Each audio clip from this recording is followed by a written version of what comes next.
Greetings, YouTubians, and welcome back to Wayne Sharp World, where it is finally time for another episode of Battle of the Blades. Yes, I know, it's been quite a while since our last battle, but it's just been really hard lately for me to come across a couple knives that I think are worthy of battle. I have two right here, two knives that I like a whole hell of a lot and cannot wait to get into this breakdown and comparison and find ourselves a winner here. Now, what we have here is the GiantMouse Ace Nazca, as well as the TRM Shadow. Now, before I go any further into this Battle of the Blades, I'd like to thank you guys for tuning in today. If you like what you see, please do me a huge favor, hit that subscribe button, follow along, and I will continue to bring you the content. Now, let's start off here by kind of breaking down the rules. If you're new to Wayne Sharp World and have never seen an episode of Battle of the Blades, we have kind of a unique way of scoring here. We have the categories of blade, handle and ergos, carry, quality, action, aesthetics, and value. Each category will issue 0 to 5 points for each knife, 0 being trash, 5 being absolutely fantastic. And at the end of all those categories, we add up the points and we find a winner. Hopefully, usually. We've always found a winner in the past. There is the possibility for a tie.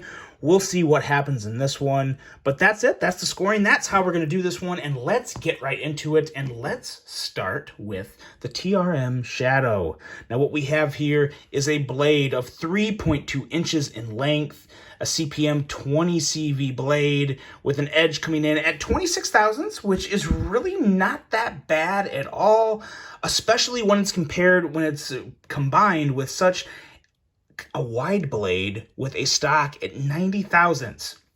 So when you add all that together with the super steel and CPM 20 CV and just the quality of a very nice grind, you have a blade that, in my opinion, is absolutely good to go for pretty much any EDC task. This is an excellent blade. It excels in everything I've ever needed to use it in. So it's really hard to knock it. Now, is it absolutely perfect? It's kind of hard to say that. Even though it is nice and slicey, 26 thousandths, I don't know, maybe you'd like to see it a little thinner. Some people would argue they would like to see that, and some people would not.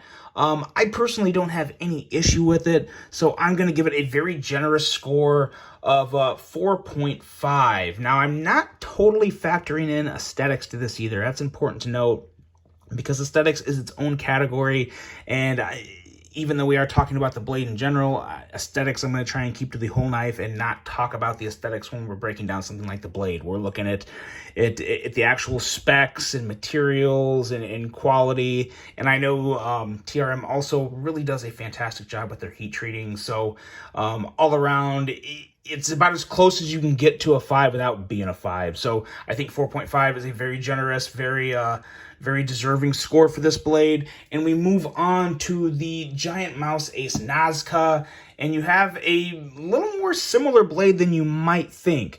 3.15 inches in length, M390 steel, which is, basically another type of CPM 20 CV, just a different manufacturer. An edge that is slightly thinner behind the edge at 20 thousandths, but a much thicker stock at 138 thousandths. Now, at the same time, it comes down thinner, and I am not any type of scientist by any means. My cut tests are basically cardboard and paper, and when it comes to the cardboard and paper tests, these knives both perform pretty much identically from what I can feel and what I can notice. I do also really like the jimping up here at the top of this blade. It's kind of a signature jimping area when you have Jesper Voxnäs and Jens Anso designing a knife. But I don't think that does anything to really give this blade of the Nazca a leg up on the Shadow, because they're both great blades. I consider them both slicey blades and both really good users. So at the end of the day, I'm going to go 4.5 for the Nazca as well, and just keep things even in that category. Now, going into the handle and ergos, you get the Nazca in your hand, and for me especially, when I got this in my hand at first, I wasn't expecting it to be great. I just wasn't, because it has that wire clip, but it was a Jesper Voxnäs and Jens Anso design, so anytime Vox is involved, I expect there to be really good ergos, and I will say the ergos are very nice on this. They're not hand-hugging, they're not phenomenal, but they're very good. Good enough to where I would give it a 4, mainly because this clip doesn't bother me nearly as much as some other GiantMouse clips. I'm not a huge fan of the wire clips on GiantMouse knives. I don't dislike them, but I do feel them a little more than I would prefer at the end of the day. So, you know, 4 is still a strong score. It's definitely above average and it's good, but it's not the ergos of the Shadow, because the Shadow, in all honesty, has some of the best ergos I've ever felt on a knife. It's up there. It's not the best, but it would definitely probably be in my, I would probably say top 5, because they're just so good. You got contoured G10, you got that excellent choil up there that is just plenty big enough for my finger, and I think most people's hands are going to really enjoy holding the Shadow in hand. It's just smooth with no hot spots. It really is just hand-hugging ergos. So good. I'd be crazy not to give the ergos on this knife a full 5, because I really do enjoy it that much. No hot spot from the clip, an excellent clip. It's just a beautiful knife to hold in hand in terms of comfort and just how your hand wraps around it. Very nice handle and ergos on the Shadow, so a full 5 there. Now, going into the carry, this is another leg up for the Shadow, I have to admit, because it just carries phenomenally well overall.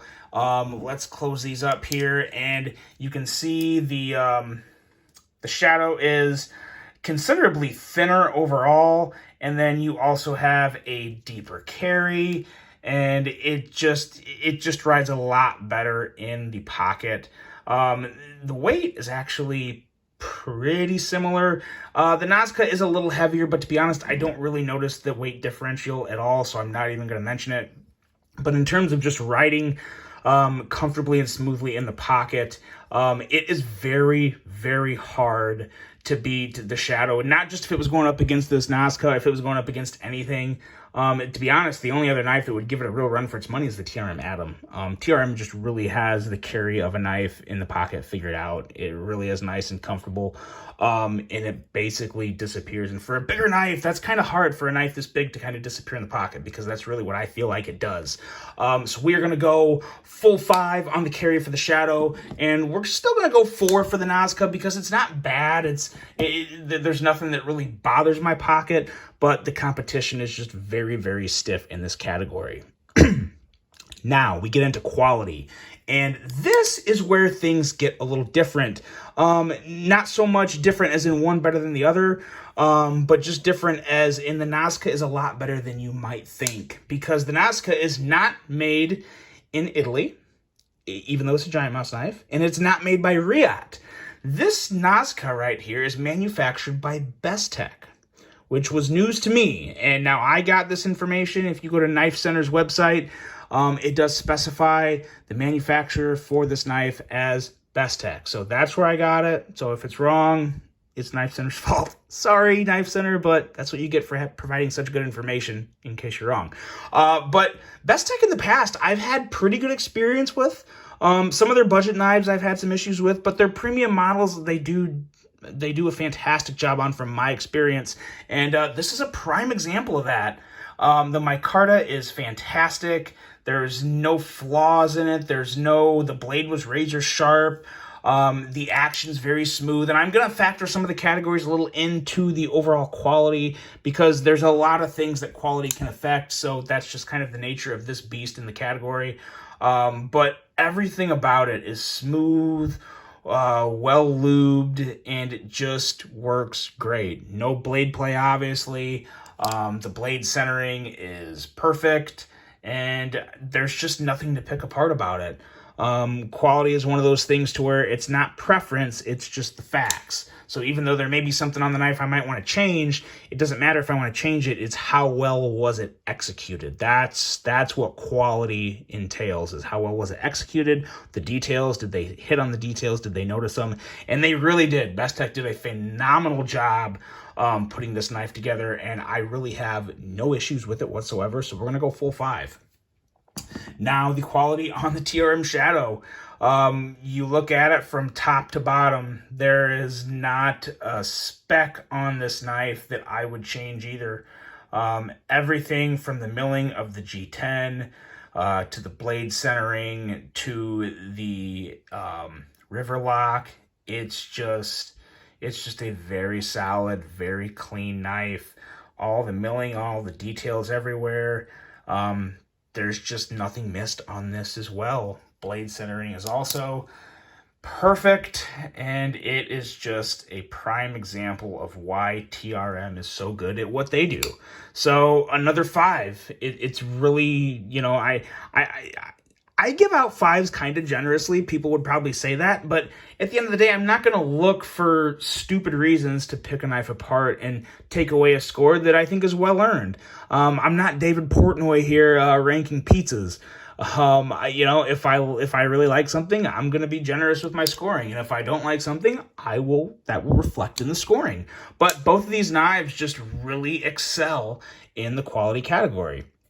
Now, when you go to the action, that's when things get a little different. And not in the way I think some people would think, because when you talk the action of the Shadow, it's very smooth. It's very good. When I reviewed this knife, I said pretty much nothing but good things about the action, and I still stand by that. The action in its own knife, in its own right, is very good.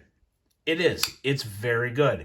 But sometimes I do kind of have an issue with how far the thumb stud is from the pivot. Sometimes it takes a little risk to really get it going. If I just go to flip it out with my thumb, sometimes it doesn't come out. Now, not every time, as you can see during this video, it's working very well. But I noticed too, it also takes, if I don't carry this knife for a few days and I go to flip the blade out, sometimes it takes a little breaking in to get it smoothed back out, to just get it to, you know, flying out easily like that right there. You'll get something like that happening.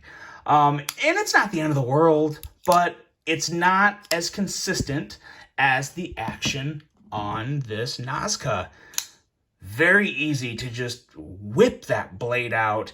And the big difference that really would be, I think, one of the defining factors for anyone if they're looking at either of these knives is the crossbar locks. You have the river lock on the Shadow, and then you have, I don't know if there's a specific name, but you have the crossbar lock on the Nazca.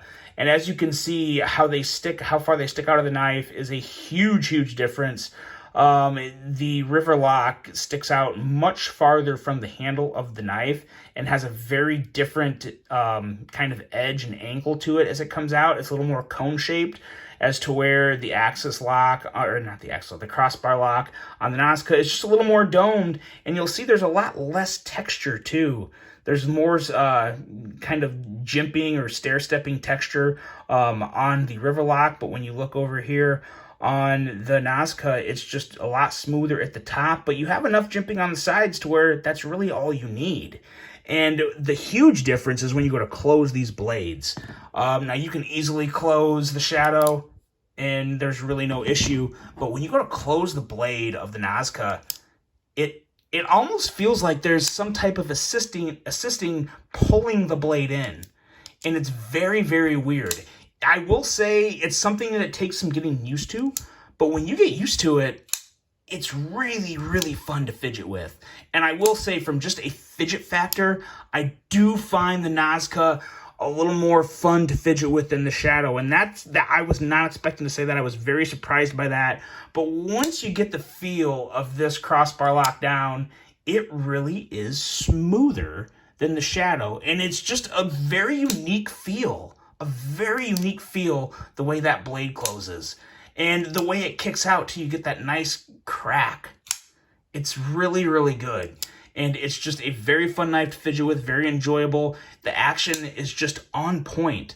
And I'm sure there's been a couple times where I've had a couple botched flips with this, but not nearly as many as what I've had with the Shadow. The Shadow doesn't quite come out with the force. Still good action in its own right, but when you're comparing these two actions, the Nazca is so good. I really want to go 4.5 on the Nazca And I'm going to go 3.5 on the Shadow, not because I feel like 3.5 is kind of a more mediocre score.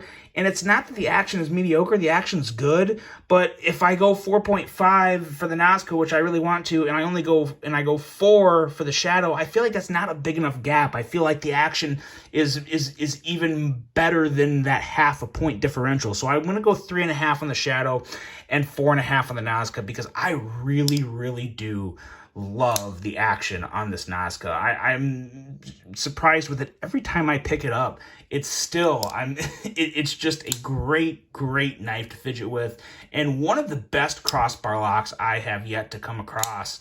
And I am still pretty shocked by that. I just was not expecting that from GiantMouse. So that has been a very, very nice little discovery there in the Nazca.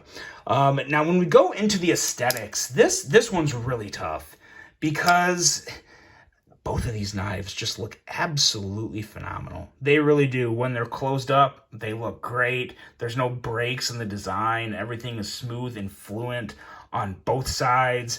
And then the blades are so unique on the Nazca. And then on the Shadow, you have kind of that sheep's footy reverse Tonto type blade.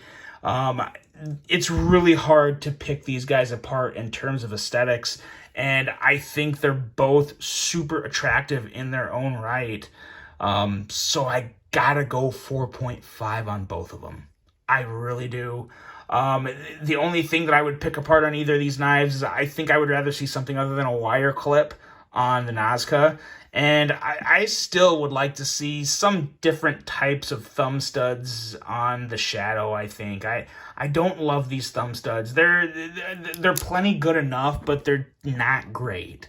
So those are my two kind of problem areas in terms of aesthetics, and a little more than aesthetics, but those are two things I would change that you obviously would notice an aesthetic difference if we did that.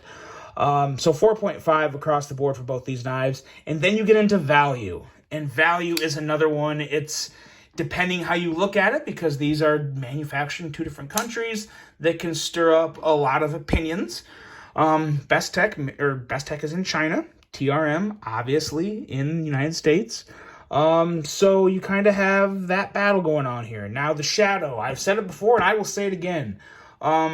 For what you get here, the excellent quality milling on the G10, the CPM 20 CV blade, that small batch made in America, with fantastic fit and finish, very good action, at $279, you can't go less than 5. It really is a true 5 in value. Because there's, I know there's a lot of American-made knives that are really good as well, but to get everything in this package, there's not that many, and with this level of detail and just everything that goes into this, it's a 5. It is a 5 in value, and I've got no problem. I would pay $279 for this knife all day, every day.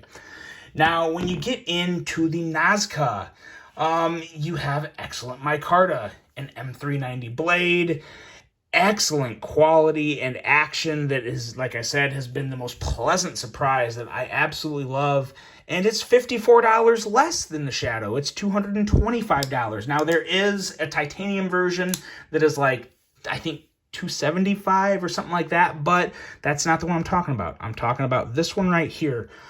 Because I like the grip and the feel and hand of the micarta. So we are specifically talking about this micarta version, and at $225 for the entire package of this knife and the quality of materials, it's a 5 too. It really is, because I enjoy it that much. I don't care if it's made in China.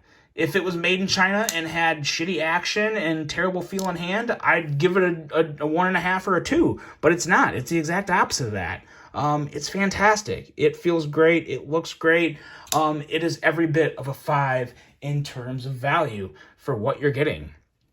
So when you add all those up, you have a score of 32.5 to 31.5 favoring the Shadow. But we're not done. We're not done. This is a battle of the blades first, and I'm going to respectively do this. And I mean no disrespect to TRM. You guys know I love TRM. This is not a shot, but it is the reality. And the reality is that the Shadow is one of the hardest knives out there to get. You have to enter a lottery. That's free to do. It doesn't cost to enter the lottery, but you got to enter it. And there's like 700 to 800 people that enter it all the time. And some people, a few people, a handful of people, I think, get them. I don't remember exactly how many winners there are, but there's not many. So it's very, very hard to get this knife. It's pretty much impossible to just go order it on TRM's website. And that just really sucks. And it's been like that for a long time. So because this is so hard to get, and because you can get the Nazca at many places, I'm going to deduct a point. I'm going to deduct a point from the Shadow, and I'm going to knock it down from 32.5 to 31.5, and we do have our first tie on Battle of the Blades. Now, with that being said, since it's a tie, and I truly do love both of these knives, I think both of these knives are absolutely fantastic. You know, keep entering the lottery to try and get yourself a Shadow, because they're definitely worth the chase. But you can also just go pick up a Nazca right now from numerous retailers. I will have this link below for you guys to check it out on TRM, and I'll have a few links thrown up here for the Nazca, because it is absolutely one to check out. It really is. It's a great alternative to the Shadow if you can't get it, or if you just like the aesthetics of the Nazca more, you're not missing out on much in terms of experience and action and quality. These knives are both extremely comparable. I think they're both fantastic, and one just happens to be more available than the other. So there we go. It's a first on Battle of the Blades, but we do have ourselves a tie at 31.5 between the Nazca and the Shadow. That's a wrap, guys. Let me know what you think. I really hope you enjoyed this one. Hope you have a great rest of your day, and until the next one, I'm out.